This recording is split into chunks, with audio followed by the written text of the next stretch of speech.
hablar sobre uno de los temas que sigue generando controversia, porque pese a que ya está en la ley, que ya inició el proceso, que ya estamos en ese periodo para ver si cumplieron con los requisitos y demás, pues todavía hay quienes salen a oponerse a la inminente elección judicial.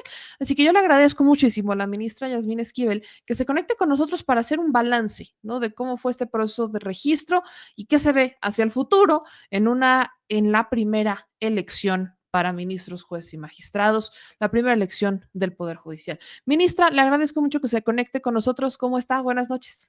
Meme, me da mucho gusto saludarle a usted, a ti, a tu auditorio en esta noche donde podamos platicar algunos temas. ¿Cómo va la reforma al Poder Judicial? ¿En qué vamos? ¿Qué estamos haciendo? Efectivamente, se abrió el proceso de registro de las abogadas y abogados que desean participar para ser jueces, magistradas, magistrados, ministras o ministros. Este proceso de inscripción terminó el pasado 24 de noviembre y ahorita se encuentran los comités de evaluación revisando cuidadosamente, Meme, quiénes son las personas que se inscribieron. Ahora, esta reforma al Poder Judicial Federal cambia, Meme, la forma de nombramiento de los jueces, magistrados y ministros. Ya no tan solo va a tomarse en consideración sus estudios académicos, su historia profesional, su experiencia, sino también va a ser sometido al escrutinio público, al voto popular, para ver si la ciudadanía elige o no elige a estos jueces, magistrados y ministros aspirantes. Y de acuerdo a los informes que tenemos, hay casi 50,000 personas inscritas en los 3 comités de evaluación. Hay un comité de evaluación por el Poder Ejecutivo, otro por el Legislativo y otro por el Judicial. Y en estos 3 tenemos casi 50,000 personas, registros de personas que se han inscrito. En este momento, la responsabilidad de analizar cuidadosamente los expedientes, los perfiles, es de los comités de evaluación.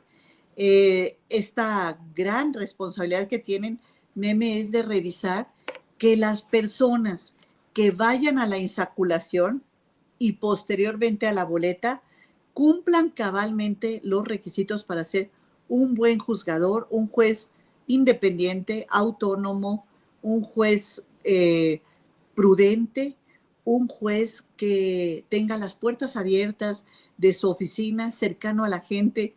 Necesitamos jueces humanistas, jueces que se comprometan con México, y necesitamos que la justicia pues sea una justicia de puertas abiertas, una justicia que vaya a todas las personas. Hoy, lamentablemente, los juzgadores es la segunda peor institución evaluada en nuestro país por parte de los mexicanos. De acuerdo a las cifras del INEGI, la policía municipal y los jueces y magistrados son los peores evaluados de acuerdo a las cifras de lo que nos señala INEGI. Entonces, ¿cuál es el compromiso ahorita, Meme? Que haya justicia, que la justicia cambie, que la justicia se transforme, que la gente pueda acceder a la justicia. Y para eso se tiene que romper de raíz, se tiene que transformar, cambiando justamente a los juzgadores por juzgadores que tengan legitimidad social y que el pueblo haya votado por ellos. Ministra, ¿cuáles han sido las razones que han llevado al Poder Judicial a ser uno de los poderes peor evaluados, independientemente de que los mexicanos en realidad no consideramos que la justicia sea pronta, rápida ni expedita? Pero además de eso, ¿ve otros elementos que pudieran haber formado parte de las razones por las que queremos y se da este movimiento para cambiar el Poder Judicial? Sí, bueno, uno de los temas es que primeramente la justicia es para aquel que tiene recursos económicos para pagarla. Lamentablemente, nuestro país, con excepción de algunas personas que pueden llevar sus asuntos en defensorías jurídicas gratuitas, las defensorías no están a la altura de la expectativa que los mexicanos quieren. Entonces, ¿qué es lo que sucede?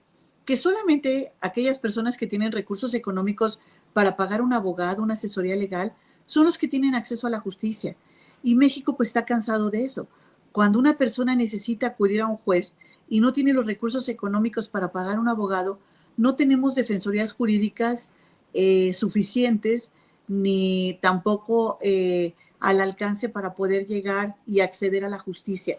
Entonces, tenemos una justicia elitista, una justicia que es para unos cuantos, para aquellos que, como comentaba yo, tienen los recursos económicos. Otro de los problemas que se da es que los jueces se han alejado de la sociedad. Tenemos que restaurar ese tejido entre el juzgador y la sociedad.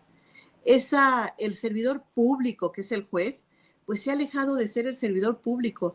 Ni es servidor, ni es público, se ha dedicado únicamente a impartir justicia en muchos de los casos aisladamente, y no ha habido esa inmediatez, ese acercamiento, esas puertas abiertas que hoy se necesita para que por lo menos aquella persona que va a decidir nuestro patrimonio, nuestra libertad, cuál es el cauce de nuestro expediente, si le va a dar la razón a A o a B, por lo menos haya sido recibido y escuchado, haya escuchado a las partes que son las que van a exponerle todos los argumentos. Entonces, tenemos jueces alejados de la sociedad, tenemos jueces aislados y eso ha complicado aún más esta percepción que la gente tiene de los juzgadores, que los juzgadores no están cerca de las personas. Hoy tenemos el reto de que la justicia sea una justicia cercana al pueblo de México.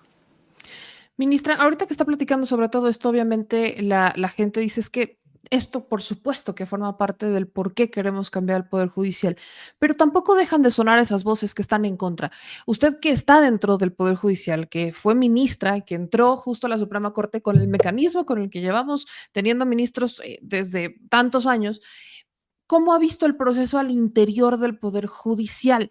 ¿Ve que ya digamos que se aceptó la elección judicial? ¿Ve estas resistencias todavía al interior? ¿Y por qué estas resistencias? Cuando de hecho creo que muchos argumentos en contra no tenían sentido, como el decir que se atentaban contra los derechos humanos porque los iban a correr de manera inminente, cuando yo veía a las personas que protestaban y eran personas que ni siquiera iban a estar sus cargos sometidos a elección judicial. Entonces, ¿cómo es desde adentro el proceso? ¿Qué se ve? ¿Qué se siente desde adentro? Evidentemente hay una resistencia a este cambio y a esta transformación que debe darse en el Poder Judicial Federal.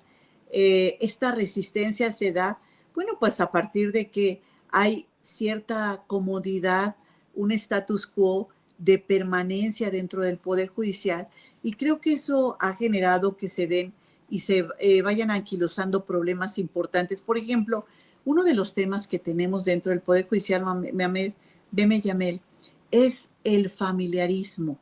Esto que se ha llamado nepotismo, que es una red familiar que se da entre jueces, magistrados, ministros inclusive, y que van incorporando a la gente de su familia al Poder Judicial, pues es algo que le ha hecho daño a la institución de una manera importante, de una manera grave.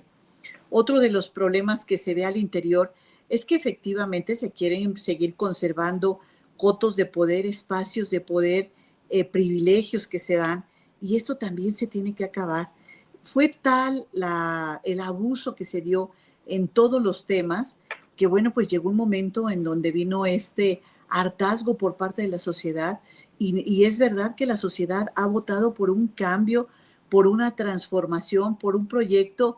Dentro de los puntos esenciales de este proyecto es la reforma al Poder Judicial Federal, y bueno, pues por eso se está dando esta reforma que hoy estamos viviendo, que va a haber elecciones el domingo 1 de junio de 2025, y los medios de comunicación y sobre todo influencers como tú, Meme, que están muy cerca de los jóvenes, pues es importante que les inviten a participar el domingo 1 de junio para que analicen y vean quiénes son sus candidatas y candidatos a ministros, a magistrados, a jueces, y puedan tomar una decisión de acuerdo a la experiencia, a los currículums. Pueden elegir juzgadores que se encuentran en funciones o juzgadores, estos abogados nuevos que se han inscrito en estos procesos. Hoy tenemos la gran oportunidad de que el pueblo de México, todos los ciudadanos podamos participar y acudir a las urnas para elegir a los jueces que queremos que desempeñen la función. Y además hay un tema adicional. Para jueces y magistrados existe la posibilidad de la reelección. Si los jueces han tenido una actuación correcta, la población los puede reelegir o bien puede cambiarlos en caso de que consideren que no han tenido un desempeño adecuado. Entonces, todo esto pues ha generado justamente este proceso de transformación. Otro de los puntos, Meme, Yamel, es aquellas quejas que se presentan contra los jueces o magistrados también son quejas que no avanzan, quejas que están guardadas permanentemente y aun cuando no se analizan si tienen fundamentación, motivación, si tienen elementos para poder sancionar al juez, y realmente eso también ha generado un gran hartazgo en la población que a pesar de que se quejan en contra de los juzgadores, no ha hecho nada, no ha habido un cambio real, esta transformación que queremos dentro del Poder Judicial Federal. Es un poder que debe cambiar y en ese sentido es donde se está trabajando.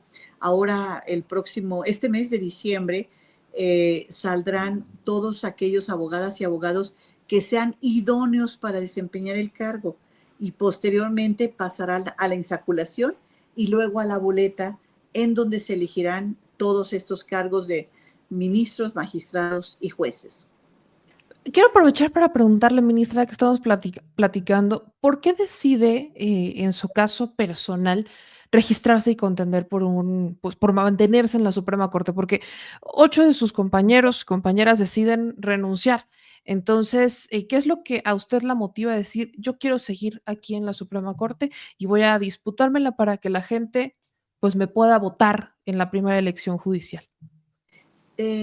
Después de 40 años que estoy en el servicio público, después de todo este trayecto de mi vida, la mayor parte de mi vida he sido servidora pública, pero fundamentalmente los últimos 24 años he sido juzgadora. He vivido desde dentro todas las necesidades que requiere nuestra sociedad en materia de justicia. Me he preparado a lo largo de estos 24 años para ser ministra de la Corte. Para mí el más alto honor de mi vida es llegar a ser ministra de la Corte y desde esa posición empezar a empujar y a cambiar todas estas transformaciones que se necesitan en el Poder Judicial. Hoy he decidido participar para continuar con este proceso de transformación, para que en México haya justicia, para que las mexicanas y mexicanos vean que tienen jueces cercanos a la gente, justicia de puertas abiertas y todo este proceso de transformación se siga dando.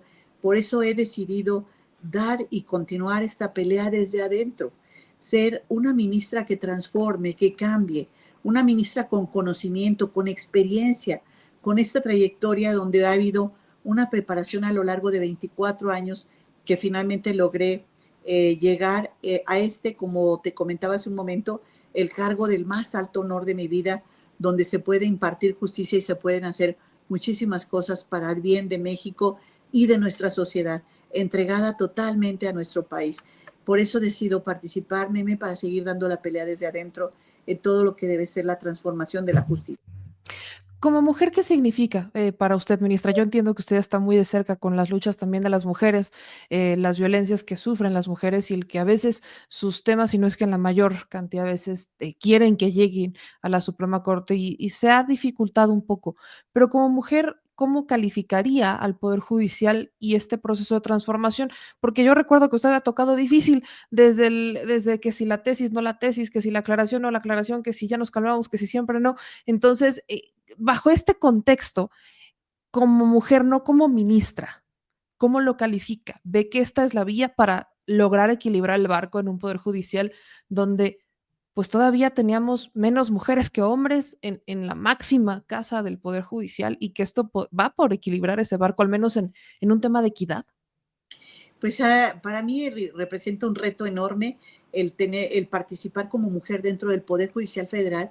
Imagínate nada más, Meme Yamel, que a lo largo de la historia, durante 200 años, ha habido 500 hombres como ministros de la Corte y únicamente hemos llegado a la Corte 15 mujeres.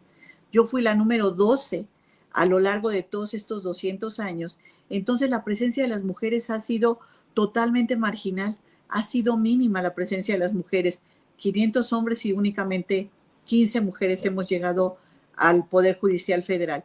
En el caso de las juezas y magistradas, solamente el 25% de presencia femenina como titulares, como juezas y magistradas, 25%. Entonces, no puede ser que tengamos una legislatura de la paridad. Hoy tengamos en la presidencia de la República a una mujer, en la doctora Claudia Sheinbaum. Tengamos un gabinete paritario, pero en juezas y magistradas tenemos una posición apenas del 25% y en ministras muy marginal. Esta reforma al Poder Judicial da la oportunidad que las abogadas mujeres hoy tengan más oportunidades que nunca, porque en los cargos que se van a asignar va a entrar el 50% hombres y el 50% mujeres.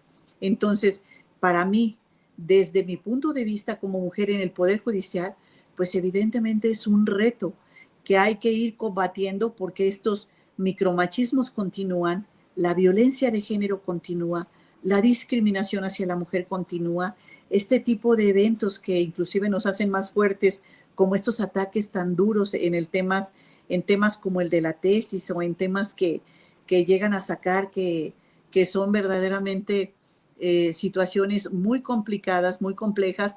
Las mujeres tenemos que salir adelante, tenemos que dar la cara con una gran fortaleza y que tenemos que combatir todo aquello que nos está restando nuestra presencia en la sociedad y sobre todo en los cargos de poder. Hoy estamos en esta lucha, en este proyecto, para que como mujer podamos hacer valer nuestra voz en las más altas esferas políticas de nuestro país. Hay uno de los temas, ministra, y le agradezco mucho su tiempo. Yo sé que ya también Encantada. han sido jornadas largas, pero creo que uno de los temas que más como ciudadanos, y lo leo de las audiencias, de los comentarios, es la austeridad, ¿no? El Poder Judicial, usted hablaba de estos grupos de poder que hay todavía como que en este estilo y afloje, pero uno de los temas que más pega es el dinero. Hoy ya la propia reforma habla de una reducción, pero también hace unos días, en una sesión de estas a puerta cerrada, algunos ministros votan a favor de estas pensiones vitalicias. ¿Cuál es su postura sobre la austeridad? Viene ya un tema de la reducción salarial. ¿Qué pasa con eso, ministra? Antes, pues, de hecho, había varios amparos para evitar esta reducción del sueldo, pero ahora creo que es inminente. ¿Qué pasa con el tema de la austeridad? ¿Cuál es su postura sobre ella? Bueno, en todas las instituciones debe haber programas de austeridad.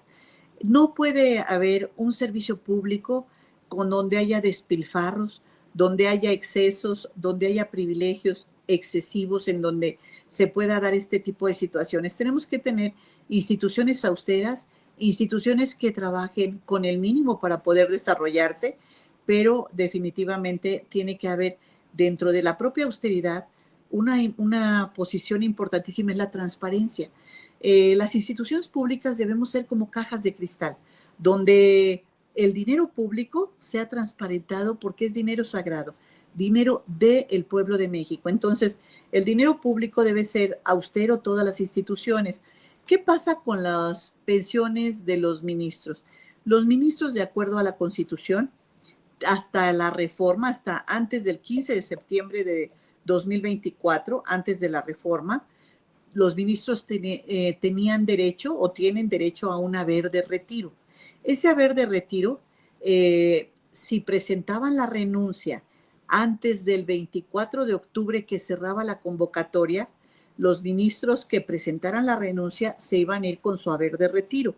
Y así 8 de mis compañeros decidieron presentar su renuncia y tomar su haber de retiro, que viene siendo una pensión en forma vitalicia. Los ministros que ganen la elección del domingo 1 de junio de 2025 ya no tendremos ninguna posibilidad de tener ese derecho a ese haber de retiro. El haber de retiro se cancela, se elimina y es parte de la austeridad en la que se está desenvolviendo ahora nuestra institución. Esta reforma al Poder Judicial baña completamente a la institución de austeridad y de transparencia, y es algo que es importante privilegiarlo porque ya no va a haber ni sueldos excesivos, ni privilegios excesivos, ni haberes de retiro para los ministros de la Corte, y esta es una nueva etapa en donde debemos entender que en esta nueva transformación México es el que sale ganando, El pueblo de México es el que gana con esta transformación al Poder Judicial Federal y con esta justicia de puertas abiertas que yo he venido planteando. Cierro con eso, justicia de puertas abiertas. Hay gente que aquí dice que cómo pueden, que si podrían contactarla, a veces nos preguntan eso, bueno, ¿cómo votó en este sentido? Que si el lago de Chapala, que la gente podría acercarse a usted, ministra, decirle, yo tengo esta duda, yo quiero saber qué hizo en este caso, o quisiera ver, o sea, podría, ¿existe esa posibilidad con usted, ministra? Sí, absolutamente. Tengo abiertas todas las redes sociales en donde, si tú me permites, te vamos a dar la información para que tú puedas, Meme, podamos revisar y sacar en todas las redes sociales. Cada uno de los asuntos tienen peculiaridades especiales. Que si el lago de Chapala, bueno, pues obviamente hay una propiedad privada que no invade terreno nacional y fue lo que se protegió en el caso de un asunto que tuvimos del lago de Chapala, donde no hubo invasión al terreno nacional, de acuerdo a los informes que nos dio Conagua y de acuerdo a los registros de la propiedad privada, se respetó la propiedad privada, que es uno de los derechos fundamentales que marca la Constitución y que se tienen que respetar en todo momento, más allá de ideologías políticas, más allá de poderes fácticos o externos, se tiene que respetar todos los derechos que marca la Constitución, entre ellos el derecho a la libertad, el derecho al libre desarrollo de la personalidad, el derecho a la propiedad privada, el derecho al agua, el derecho al libre tránsito, a la libertad de expresión, todo el cúmulo de derechos que marca nuestra Constitución, tenemos que respetarlos. Para eso estamos nosotros. El caso que recuerdo del lago de Chapala fue un tema de derecho a la propiedad privada. Y todos los asuntos tienen peculiaridades especiales. Por supuesto que me pueden contactar directamente en cualquiera de las redes sociales y siempre doy respuesta a todas aquellas inquietudes que tenga la población y que puedan a través de estos medios de comunicación, fundamentalmente como el de ustedes, de jóvenes muy activos, podamos ir comentando y conversando todos aquellos temas que nos interesan. Siempre dedico un espacio en el día para poder contestar todas las inquietudes que me van planteando. Claro Pues, que sí. ministra, le agradezco mucho. Aquí ya pusimos, la cuenta de X, que es @yasminesquivel_bajo. Entonces, la vamos a dejar y las puertas abiertas, porque yo sé que es un proceso largo que apenas empieza. Ahorita está en manos de los comités de depurar, de resolver y encauzar. Entonces, pues, aquí estaremos pendientes de los procesos que siguen, preguntarle eso. ¿Cuándo es la fecha límite que tienen? ¿Cuáles son las siguientes fechas importantes para que la audiencia se quede con eso, no? Vienen los procesos del comité, luego viene la insaculación. ¿Están ya las fechas delimitadas para cada uno de estos periodos de la Ya, elección? ya están las fechas determinadas. El próximo 4 de febrero es la insaculación. De ahí se va a determinar quiénes son aquellos que van a pasar a la boleta. Y después viene un periodo de campaña, Meme, que es abril y mayo. La campaña empieza el 30 de marzo, son 60 días, abril y mayo. Cierra la campaña y el día de la votación es el domingo 1 de junio. Hay que estar muy atentos de los acuerdos del INE para ver si van a instalar las 170,000 casillas o únicamente se van a instalar centros de votación, como fue el caso de la revocación de mandato. Esto nos lo va definiendo el INE y bueno, yo agradezco mucho que podamos ir conversando más adelante, Meme, el desarrollo del proceso de acuerdo a lo que vaya emitiendo el INE, pero las fechas importantes son abril y mayo la campaña y el 1 de junio la elección. Pues aquí estaremos pendientes. Entonces, ministra, le deseo Gracias. una muy buena noche y le agradezco mucho que nos acompañara este día. Muchas gracias por la atención. Gracias.